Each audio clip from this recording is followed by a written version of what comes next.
We're going to screw it right up. They're going to get me on there. Wow. Well, I can't see if you point. Say cheese. Hi, I'm Miss Anne Marie K. Hansel. I now live in Johnstown, New York. I'm a former Navy WAVE, a hospital corps chairman, hospital corpsman, a long time ago. Well, anyway, I didn't finish my high school because I was still working at the factory, and I started to do war work. We were testing 2-pound shells, and I decided to go in the Navy. Then I went in the Navy. I trained at Hunter College, and then from there we went to New York City, took a train to Chelsea Naval Hospital, and that's where I started. And I was kind of tired. I remember that night. I wasn't homesick or anything. I never was homesick, but when they played the taps, I bawled. I was just exhausted. From then on, everything was okay. First we had our hospital training, and then from there I was stationed at SOQ Med, Sick Officers Quarters, for a while, taking care of patients. And they always put me where I was needed. Soon after, I worked at Red Cross Hut. I worked on the communications machines. And then from there, I was Master at Arms. And I had charge of the Navy group. In fact, I learned of one lady that still is around, and she says she was angry because I put her on the same detail all the time. After that, I worked at staff personnel for a while, and then until I was discharged in 45 of. And then during my time there, I met a lot of really nice people. It was like going away to school for me. I was very shy, but I found my mouth. Especially, I guess, when I was Master at Arms, my Lieutenant Rodabush, she says, you've got to be firm with the girls. When they have a cleanup detail, that's what they do, clean up. And let me see, during my Navy time, at the hospital, we really didn't have to go anywhere because they had everything there. They had a swimming pool, bowling alleys. We had dances all the time. In fact, we were told, please, to dance with the patients. A lot of the patients were burn victims, and they made them dress up and go to the functions. And we danced with them, nice boys. Well, anyway, let's see, soon after, am I getting ahead of myself? I try to get home weekends because I still lived in Ilion to visit my mother and father, because both my brothers were away. My older brother Carl was in Italy, and my younger brother Paul was in Germany. What was interesting about, I still have my Navy hat. The rest of my stuff,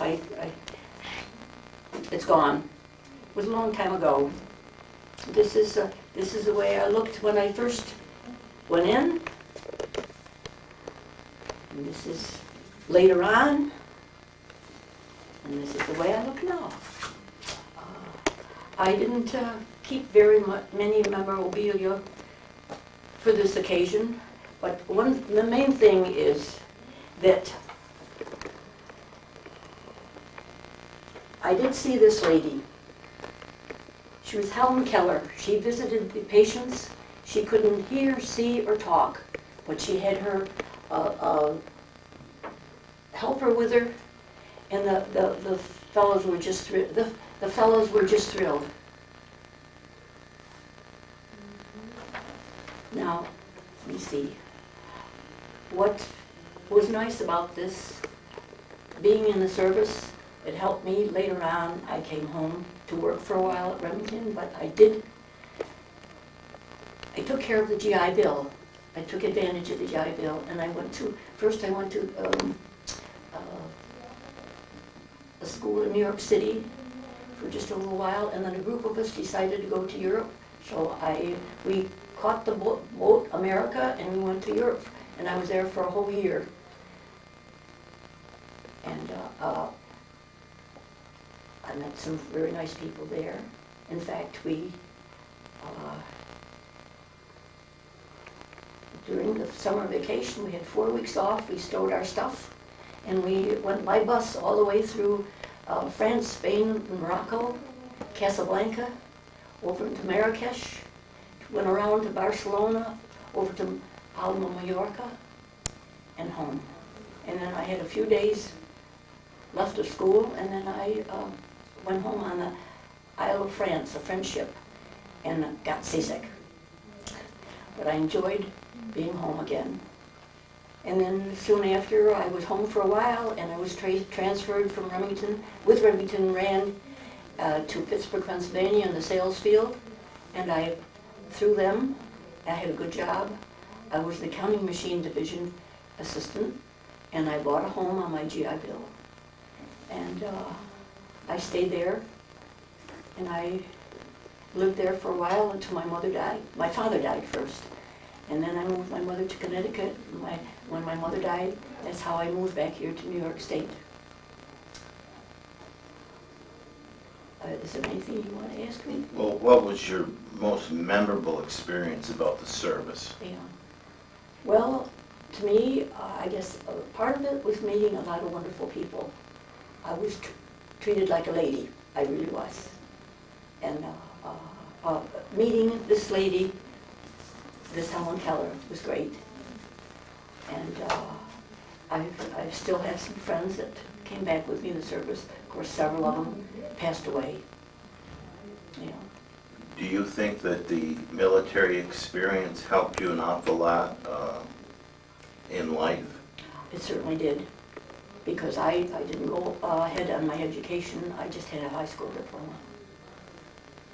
What would you consider your most memorable time in service? Your best time? My best time. I guess it was all of it. All of it. Although I do not believe in women being in the service if it isn't in the wartime. When you were a pharmacist mate at the Naval Hospital, you actually got to do direct care on the officers? Yes. We did everything a nurse did except give medicine. In fact, I even watched a couple of operations. What type of operation? Oh, one was a hand, and then one was an appendix. And I missed the craniotomy. I was on duty at the time. So, did you see quite a bit of traumatic injury? Well, mostly burned. Burn victims? Burn victims, yeah. And that's what the Chelsea Naval Hospital handled the majority of? Well, all kinds, I believe. I do believe, yeah. So you handled mostly the burn unit? We had a couple of burn patients where I was, but I didn't take care of patients that long. Mm-hmm. How about your experience as a Master at Arms? How long were you a Master at Arms? Quite a few months. I couldn't tell you how long. I guess I never looked back at that. But when we were I had charge of them getting up and marching around the building, and then putting them all on detail. We had to clean house before I even went to work in the morning. And then we had casualties inspection every day. I had my own office there. And my Lieutenant Raudebush, I don't know if she's still alive, she was my superior. You know. And also when I was on night duty for a while. When was that for? Oh, I was on the communications machine at the main officer of the day's office. I remember sleeping at the night quarters and then being on duty during the night.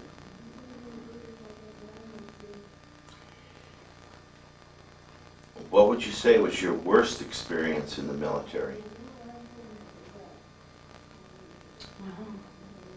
I don't know.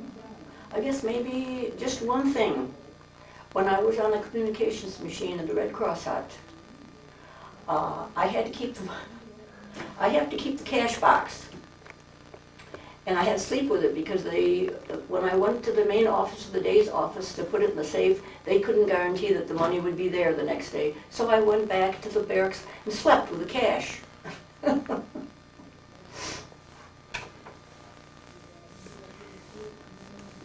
So you went in service from Ilion? Yes, yeah, I signed up in Utica. When I went up to Utica, and he signed me in, and he said, "Well, you go home and think about it." And I said, "I didn't come all the way up here to think about it. I'm going in." That's good. Do you have any other memories that you'd like to share? No, I don't think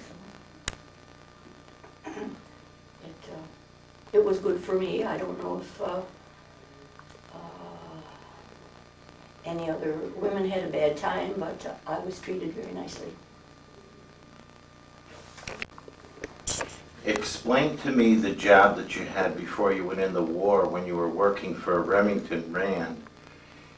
You said you were testing military shells? 2-pound shells, yes. 2 pound. Can you describe that for us? Yeah, we had to be completely dressed with a net over our heads and everything around our fingers because the shells were sharp.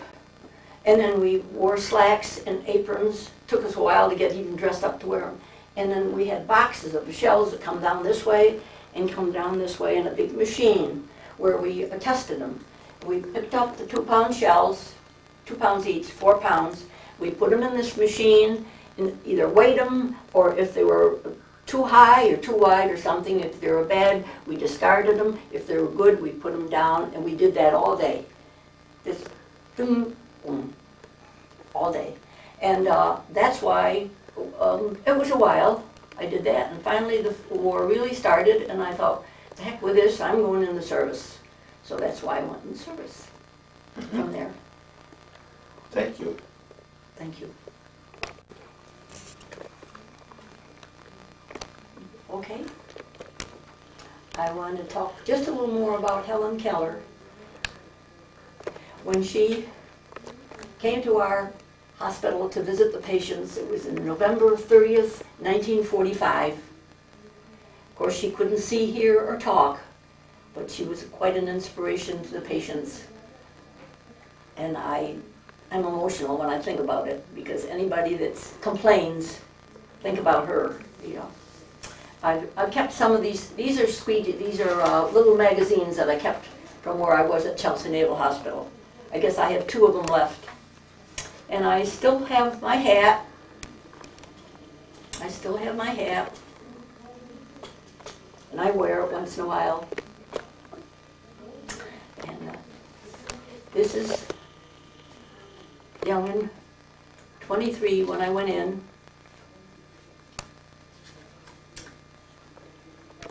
And when I was at Hunter College getting my training.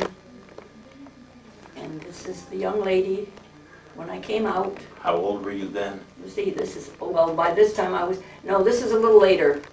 I had gone to Europe on my GI Bill. Went to GI, and I met a young man. He wanted a picture of me, so I had my picture taken. And this is how I look now. Is that enough?